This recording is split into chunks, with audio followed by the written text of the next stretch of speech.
from Highlander the series. Some of you may think that life as an immortal and a permanent 10-year-old would be all that and a box of cookies. Well, it's not. Just ask Kenny. I'll never be able to drive a car. Never be old enough to have a woman.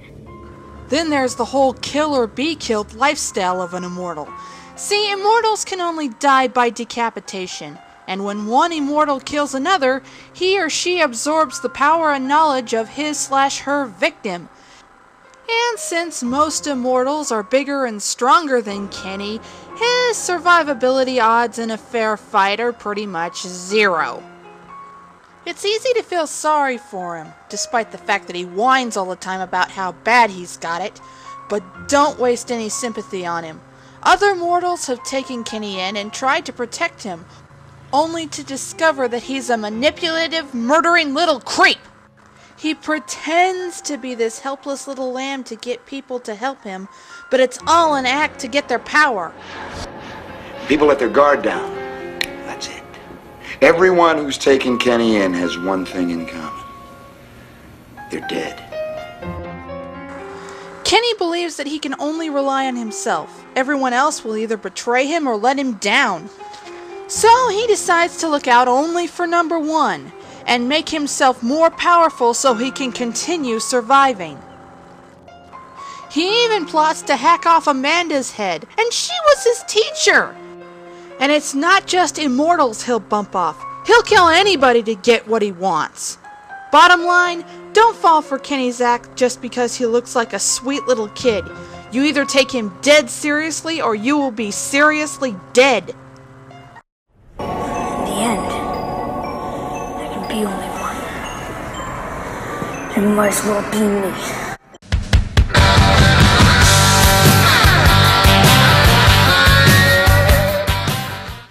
The Jokers from the DC Animated Universe. As you might have guessed by the name, this Gotham Street Gang of the future is inspired by the Joker. There are several Jokers in Batman Beyond, but I'm only focusing on the 6 that are in the movie The Return of the Joker. They made more of a lasting impression on me than any of the others. Checo is the masked tub of lard, Bonk is the short-tempered thug, the creepy scarecrow tech guy here is Ghoul, Hyena Boy is called Wolf, and the agile Raggedy Ann hooker duo go by Dee Dee. They work for the revived Joker, and it's clear that they love their job. They love the thrill, they love the score, and they love causing death and destruction. Like Luck, Shock, and Barrel, they'll take any job as long as it nets them the most amount of fun and profit. They're tough enough to give the good guys a hard time. In Justice League Unlimited, they work for a time-traveling villain named Kronos. He gives them powers and upgrades, and they kill most of the members of the future Justice League.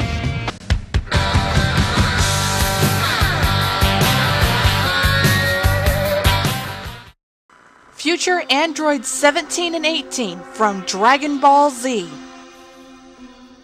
Now, some of you Dragon Ball Z fans might be wondering why these two are so high on the list.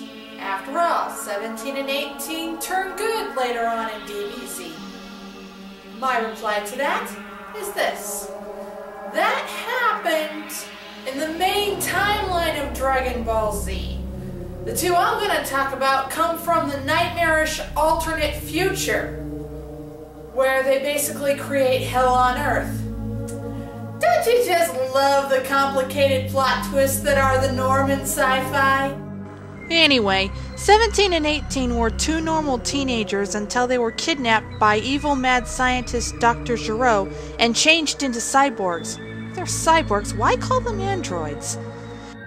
But the duo don't like taking orders from Gero, so eventually they turn against him and kill him. Armed with superpowers and eternal youth, they could have done a lot of good for humankind. Instead, the teen twin terrors decide to turn Earth into their personal playground. Another stampede. Pitiful humans. What a bunch of shameless cowards they all are. Let's give them a head start. Sure. Why don't you do the honors? Go ahead. Okay. 10. 9. 8. 7, 6, 5, 4, 3, 2, 1.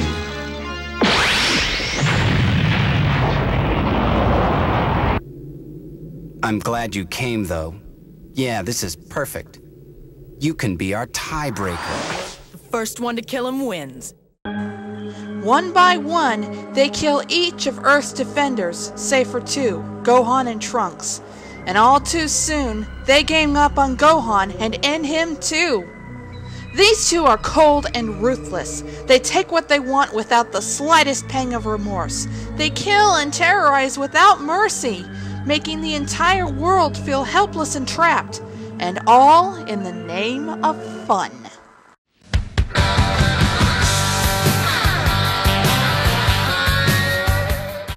Delandau from Escaflowne. At the tender age of 15, Delandau commands the Dragon Slayers, an elite fighting force and giant robot pilots of the Zybok Empire. Since Zybok wants to take over the world of Gaia, Delandau is automatically put on the kid's villains list. But what rockets him to number 4 is his brutality, ruthlessness, arrogance, coldness, and narcissism. He loves cutting down his enemies with either his sword or his giant robot. He delights in setting cities on fire and laughing maniacally as they burn. He also smacks around his men just because he can. He develops an obsession with killing the main male hero, Vaughn, after the latter cuts Delandau's face in self-defense. You'll pay. You damaged my beautiful face. Oh, quit your bawling, you big baby. You're lucky he didn't aim for your throat. Delandau slides down a few places on the countdown because of his backstory, which I won't get into here because it contains a plot twist that I don't want to spoil for those of you who haven't seen Escaflowne.